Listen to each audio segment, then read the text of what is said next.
This is Tim from London, and I'm going to teach you today how to do some MIDI recording in Ableton Live. I've opened up Ableton Live. I have a MIDI slot down here. That's the chosen MIDI slot that I'm going to be using today. And I've already found a nice instrument in my instrument rack. I click on Instruments, I click on Grand Piano, and to get the piano in, I can either drag it and drop, or I can simply double click.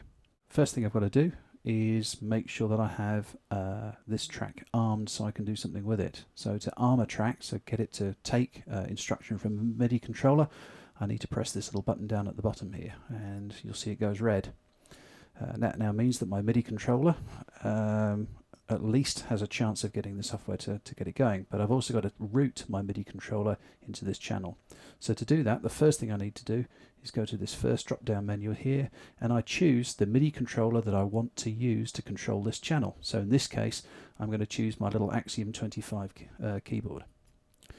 The next option I've got is to choose which channel I can receive MIDI information from. Now my Axiom 25 is actually sending out MIDI information on channel 1, but to be on the safe side I'm going to leave it on all channels, and that means I don't have to worry about it. It'll listen to every channel that this MIDI Axiom 25 sends out.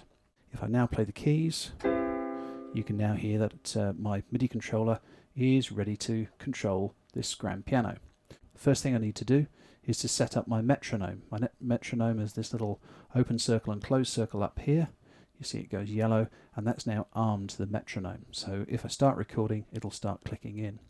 At the moment I've got a 120 BPM track and it's 4x4, so I'll get 4 clicks per bar. And if I click on the down arrow here, I also have the choice of how many bars counting do I get before the recording starts. So I've got the metronome set up. What I also ought to think about is something called quantization. Now quantization is effectively a way that the computer will snap the MIDI notes to a grid. So what I can go to my edit menu, and I can choose record quantization, and I can choose the note division that things get snapped to. And what this will do now is give me, if I slightly miss a beat, it'll snap my note to the nearest 16th of a beat. So I'm ready to go. To start recording, all I need to do is click on the circle and I'm away. So here we go.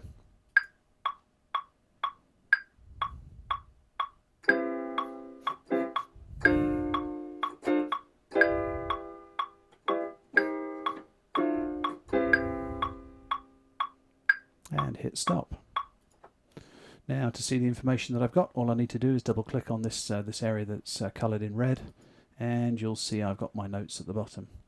My quantization hasn't worked perfectly. You can see here at the beginning of bar 2 that I'm absolutely bang on, but unfortunately, being the bad keyboard player that I am, I missed a couple of beats here. There's another way I can do my record quantization. I'm going to delete that track out, and we can start again. And what I'm going to do is record it live, not worry about quantization, so I'm going to go to Edit, Record Quantization, and switch it off, and I'll show you another way to get quantization in.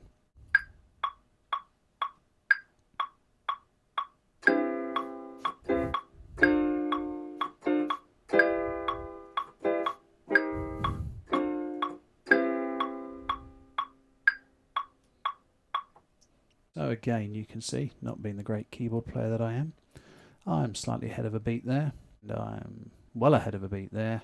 So what I want to do now is think about how I can get that to snap to the nearest beat. So to do that, I can go to the Edit menu, and I can choose my quantize settings. The quantize settings, I can choose the note that I'm going to snap to, and it will snap to the nearest 16th of a beat or 8th of a beat. The T is for triplets, in case you're into doing more jazzy stuff. I'm going to take 8th of a beat, and then the amount that it's going to move by is represented by this percentage. If it's 100%, it'll move absolutely 100% to the nearest 8th of a beat. If it's less, at the moment I've got it set up for 18%, it'll move it 18% of the way. So if my nearest beat is at this 3, it'll move the start of the note 18% of the distance between there and there. So click on OK and you'll see how things move. And it's just moved it in a fraction. If I want to do it again, because I don't feel that that's enough, again I can hit the quantize settings and I can move it again a little bit more, and I can keep moving things in. So if I play that back now, we'll see how that sounds.